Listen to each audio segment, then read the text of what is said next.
नमस्कार साथियों, सुमंगल ज्योतिष में आपका बहुत बहुत स्वागत है। सुमंगल ज्योतिष के इस एपिसोड में मैं आपको दीपदान की महिमा बताऊंगा।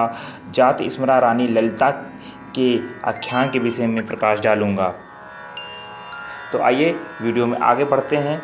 महाराज युधिष्ठिर ने भगवान श्री कृष्ण से पूछा कि वह कौन सा व्रत, तप, नियम अथवा दान है प्रभु, जिसके करने से इस लोक में अत्यंत तेजोमयी शरीर की प्राप्ति होती है, इसे आप मुझे बतलाएं प्रभु।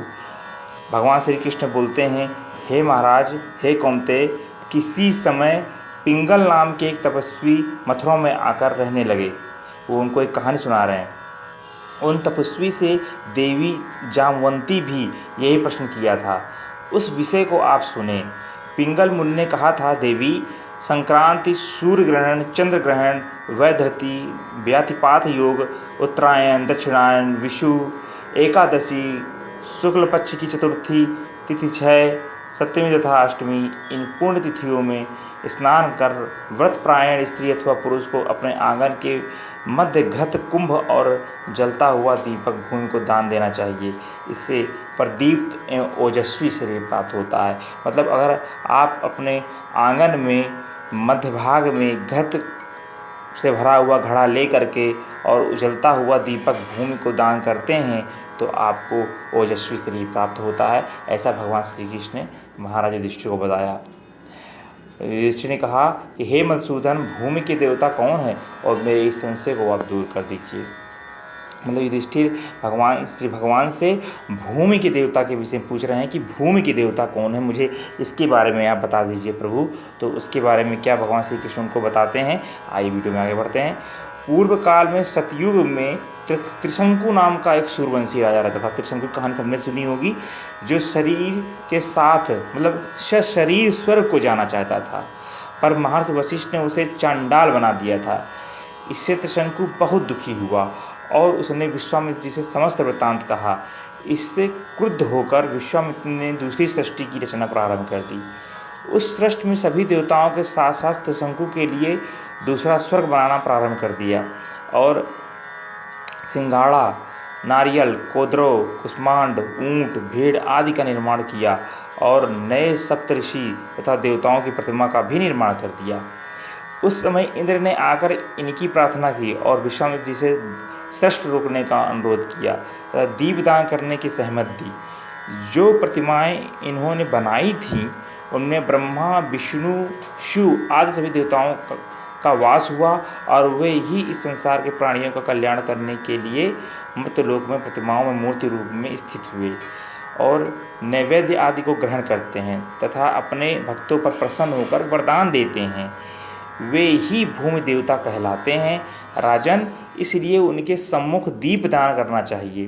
भगवान सूर्य के लिए प्रदत्त दीप की रक्तवस्त्र से निर्मित वर्तिका पूर्ववर्ती कहलाती है। इस प्रकार शिव के लिए निर्मित श्वेत वस्त्र की वर्तिका ईश्वरवर्ती, विष्णु के लिए निर्मित पीत वस्त्र मतलब पीले वस्त्र की वर्तिका भोगवर्तिकी और गौरी के लिए निर्मित कुसुम रंग के वस्त्र की से निर्मित वर्तिका सौभाग्यवर्ती कहलाती है। इसी तरह से माता दुर्गा के लिए लाख के रंग के समान रंग वाले वस्त्र से निर्मित वर्तिका पूर्णवर्तिका कहलाती है। ऐसे ही ब्रह्मा के लिए प्रदत्त वर्तिका पद्यवर्ती, नागों के लिए प्रदत्त वर्तिका नागवर्ती तथा ग्रहों के लिए प्रदत्त वर्तिका ग्रहवर्तिकी कहलाती है। इन देवताओं के लिए ऐसी ही वर्तिका युक्त दीप का दान करना चाहिए। पहले देवता का पूजन करने के बाद बड़े पात्र में भी भर कर दीप दान करना चाहिए। इस विधि से जो दीप दान करता है वह सुंदर तेजस्वी विमान में बैठकर स्वर्ग में जाता है। ऐसा भगवान श्री कृष्ण युधिष्ठिर को बता रहे हैं। और वहाँ प्रलय पर्यंत निवास करता है। जिस प्रकार दीप प्रकाशित होता है उसी प्रकार दीप दान करने वाला व्यक्ति भी प्रकाशित होता है। दीप के शिखा की भांति उसकी भी ऊर्ध्वगति होती है। दीप घृत या तेल के जलाने चाहिए, वसा, मज्जा आदि तरल द्रव्य युक्त के नहीं। मतलब जो दीपक है वो घृत या तेल के जलाने चाहिए, वसा, मज्जा आदि तरल द्रव्य युक्त के नहीं जलाने चाहिए। जलते हुए दीपक को बुझाना नहीं चाहिए, ना ही उस स्थान से हटाना चाहिए। दीप बुझा देने वाला काना होता है और दीपक को चुराने वाला अंधा हो जाता है। तो आप कभी भी अपने घर में अगर पूजा स्थान में दीपक जलाएं तो ऐसे कृत्य ना करें। दीपक कहीं बुझाना नहीं चाहिए, जो बुझाता है वो काना हो जाता है और जो दीपक को चुराता है वो अंधा हो जाता है। दीप का बुझाना निंदनीय कर्म है, इसलिए दीप को कभी नहीं बुझाना चाहिए। भगवान श्री कृष्ण में युधिष्ठिर बोलते हैं, हे कौन्तेय, आप दीपदान के महात्म्य में एक आख्यान और सुने। उनको एक कहानी और सुनाते हैं। विदर्भ देश में चित्ररथ नाम का एक राजा था। उस राजा के अनेक पुत्र थे और एक कन्या भी थी जिसका नाम था ललिता। वह संपूर्ण शुभ लक्षणों से संपन्न अत्यंत सुंदर थी। राजा चित्ररथ ने धर्म का अनुसरण करने वाले महाराज काशीराज चारुधर्मा के साथ ललिता का विवाह कर दिया। काशीराज के साथ जो है उनका विवाह हो गया ललिता का। चारुधर्मा की यह प्रधान रानी हुई, मतलब ये इनकी पहली रानी थी। वह विष्णु मंदिर में शास्त्रों प्रचलित दीप प्रतिदिन जलाया करती थी। विशेष रूप से अश्विनी कार्तिक में बड़े समारोह पूर्वक दीपदान करती थी।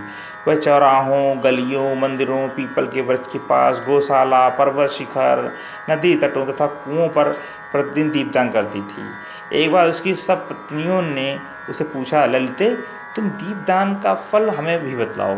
तुम्हारी भक्ति देवताओं के पूजन में ना होकर दीपदान में इतनी क्यों रहती है? मतलब जो अन्य रानियां थीं वो ललिता से ये बात पूछ रही हैं कि तुम इतना दीपदान क्यों करती हो। यह सुनकर ललिता ने कहा, सखियों, तुम लोगों से मुझे कोई शिकायत नहीं है, ना ईर्ष्या है, ना जलन है, इसलिए मैं तुम लोगों से दीपदान का फल कह दे रही हूँ। मतलब आपको भी दीनदान का क्या फल मिलता है ये बता दे रही हूँ। आपको दीपदान अवश्य करना चाहिए। इस कहानी को आप ध्यान सुनिए। ब्रह्मा जी ने मनुष्यों के उद्धार के लिए साक्षात पार्वती जी को मध्य देश में श्रेष्ठ देविका नदी के रूप में पृथ्वी पर अवतरित किया था और वह पापों को नाश करने वाली मानी गई हैं। उसमें एक बार भी स्नान करने से मनुष्य शिव जी को प्राप्त हो जाता है, शिव जी का गण हो जाता है। उस नदी में जहाँ भगवान विष्णु ने नरसिंह रूप से स्वयं स्नान किया था, उस स्थान को नरसिंह तीर्थ कहा जाता है। नरसिंह तीर्थ में स्नान करने माँ से सभी पाप नष्ट हो जाते हैं, ऐसा विश्वास की बात है। सोवीर नाम के एक राजा थे जिसके पुरोहित थे मैत्रेय। राजा ने देविका के तट पर विष्णु मंदिर बनवाया था। उस मंदिर में मैत्रेय जी प्रतिदिन पुष्प, धूप, दीप, नैवेद्य आदि से पूजन और दीपदान किया करते थे। वे एक दिन कार्तिक पूर्णिमा को वहाँ दीपदान बहुत बड़ा उत्सव मना रहे थे। रात के समय सभी लोगों को नींद आ गई। उस मंदिर में अपने पूर्व जन्म में मूषिका रूप में रहने वाले दो दीपक की घृतवर्तिका को खाने की इच्छा हुई। उसी क्षण मुझे बिल्ली की आवाज़ सुनाई दी। मैंने भयभीत होकर दीपक की बत्ती तोड़ दी और छिप गई। वह दीपक बुझने नहीं पाया। मंदिर में पूर्ववत प्रकाश हो गया। कुछ काल बाद मेरी मृत्यु हो गई। पुनः मैं विदर्भ देश में चित्ररथ राजा की कन्या हुई और काशीराज चारुधर्म की में पटरानी हुई। सखियों, कार्तिक मास में विष्णु मंदिर में दीपदान का ऐसा सुंदर फल होता है। उसने पूरा फल बता दिया कि किस तरह से वो मुस्का रही, फिर उसने जो है कैसे दोबारा फिर जन्म लिया और काशीराज की धर्मपत्नी बनी। चूँकि मुस्का थी, मेरा दीपदान का कोई संकल्प नहीं था, फिर भी मुझसे अनायास जो मंदिर में भयवश दीप प्रज्वलित हुआ अथवा मैं दीपक को नष्ट न कर सकी, उसमें बिना परिज्ञान के मुझे जो दीपदान का पुण्य कर्म प्राप्त हुआ, उसी पूर्ण कर्म के फलस्वरूप आज मैं श्रेष्ठ महारानी के पद पर स्थित हूँ और मुझे अपने पूर्व जन्म का ज्ञान है। इसी कारण मैं आज भी निरंतर दीपदान करती रहती हूँ। मैं दीपदान के फल को भलीभांति जानती हूँ, इसलिए नित्य देवालय में दीपदान जलाती हूँ। ललिता का यह कथन सुनकर सभी सहेलियाँ भी दीपदान करने लगीं और बहुत समय तक राज सुख भोग कर सभी अपने पति के साथ विष्णु लोक को चली गईं। इस प्रकार जो भी पुरुष अथवा स्त्री दीपदान करते हैं वे उत्तम तेज प्राप्त कर विष्णु लोक को प्राप्त होते हैं, ऐसा भगवान श्री कृष्ण महाराज युधिष्ठिर को बता रहे हैं। मैंने यहाँ पर आपको दीनदान की महिमा के विषय में बताया है, जात स्मरा रानी के विषय में बताया है, रानी ललिता के विषय में बताया है और दीपदान के महत्व के विषय में प्रकाश डाला है। आप भी जीवन में कभी अवसर आपको प्राप्त हो तो दीपदान अवश्य करिएगा।